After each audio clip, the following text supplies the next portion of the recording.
Hi friends, இன்றைக்கி சனிக்கிழமை வந்து பார்த்திங்கன்னா நான் சீக்கிரமாகவே எழுந்திரிச்சு வாஷ் பண்ண வேண்டிய பாத்திரம் எல்லாமே வாஷ் பண்ணி எடுத்து வச்சிட்டேன்.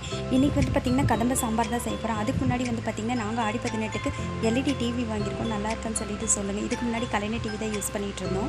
ஹர்ஷித் வந்து பார்த்திங்கன்னா தூங்கிட்டு இருந்தான். சரி, அவன் தூங்கி எந்திரிக்கிறதுக்குள்ளே சமையல் வேலையெல்லாம் முடிச்சாகணும். நான் முன்னாடியே வந்து பார்த்திங்கன்னா பருப்பு வேக வச்சு எடுத்து வச்சிட்டேன். அதே குக்கர்லேயே வந்து பார்த்திங்கன்னா கொஞ்சமாக எண்ணெய் ஊற்றிருக்கேன். எண்ணெய் காஞ்சதும் கடுகு உளுத்தம் பருப்பு போட்டு அது நல்லா பொரிஞ்சதும் பார்த்திங்கன்னா ஒரு பெரிய வெங்காயத்தை குட்டியாக கட் பண்ணி வச்சுருக்கேன். அது பச்சை மிளகாய் இதெல்லாம் போட்டு நல்லா வணக்கி விட்டுருக்கேன்.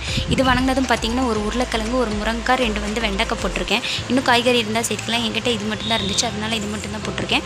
அதுக்கப்புறம் 1.5 ஸ்பூன் அளவுக்கு சாம்பார் தூள் போட்டிருக்கேன். நான் மிளகாத்தூள் போடல, பச்சை மிளகாய் போட்டிருக்கனால இதெல்லாம் சேர்த்து நல்லா வணக்கி விட்டதும் பார்த்திங்கன்னா புளித்தண்ணி வந்து நான் கரைச்சி எடுத்து வச்சுருக்கேன்.